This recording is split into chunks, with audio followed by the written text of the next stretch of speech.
Hi friends, Sunday மினிலாக் நான் பார்க்கலாம் வாங்க. அம்மா வீட்டில் தான் இருக்கோம். காலையில் பிரேக்ஃபாஸ்ட் வந்து பார்த்தீங்கன்னா சிக்கன் குழம்பு, அதுக்கப்புறம் வந்து பார்த்தீங்கன்னா இட்லி. இதுதான் வந்து மார்னிங் பிரேக்ஃபாஸ்ட்டு. ஆஃப்டர்நூன் லஞ்சுக்கு வந்து பார்த்தீங்கன்னா மட்டன் தொக்கும், மீன் குழம்பு, மீன் வறுவல், ரசம், சாதம். இதுதான் வந்து மதியம் லஞ்சுக்கு. எல்லோரும் நல்லா சாப்பிட்டு நல்லா ரெஸ்ட் எடுத்துகிட்டு ஒரு நாள் ஜாலியாக என்ஜாய் பண்ணிவிட்டு, பசங்க தான் நல்லா ஜாலியாக என்ஜாய் பண்ணி விளையாடிட்டு இருந்தாங்க. என் பையன், அண்ணா பொண்ணுங்க, பாப்பா எல்லாருமே வந்து. அப்புறம் அத்தையும் ஊர்லேருந்து வந்துட்டாங்க. அவங்க கூட நல்லா ஜாலியாக விளையாட்டு இருந்தாங்க. அப்புறம் அங்கே மாட்டுப்பால் கிடைக்கும், அதை வாங்கி வந்து பார்த்திங்கன்னா தயிர் காய்ச்சி எடுத்துகிட்டு போகலான்னு சொல்லிட்டு காய்ச்சிட்ருக்கேன்.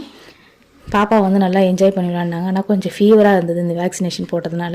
மற்றபடி அவங்க ஜாலியாக என்ஜாய் பண்ணிட்டு வந்தாங்க. அதுக்கப்புறம் 4 மணி போல் வந்து பார்த்திங்கன்னா ஊருக்கு கிளம்பிட்டோம். அத்தையும் வந்து ஊருக்கு வந்துருக்காங்க கூடவே. என் பையனும் எங்கள் அத்தையும் பஸ்ஸில் வந்துட்டாங்க, நாங்கள் வந்து பைக்கில் வந்துட்டோம். வர வழியில் வந்து பார்த்திங்கன்னா செம்பரம்பாக்கம் ஏறிக்கிட்டு 90s மிட்டாய், கிரேப்ஸ்லாம் கொஞ்சம் வாங்கிட்டு கிளம்பிட்டோம். எப்பவுமே அங்கே 90s மிட்டாய் எப்பயாச்சும் ஒரு வாட்டி இந்த மாதிரி வண்டியில் போட்டு விற்பாங்க. நல்லா இருக்குமேன்னு சொல்லிட்டு எப்பவுமே வாங்குவோம் நாங்கள். இந்த வீடியோ பிடிச்சா மறக்காமல் சப்ஸ்கிரைப் பண்ணுங்கள். பாய்.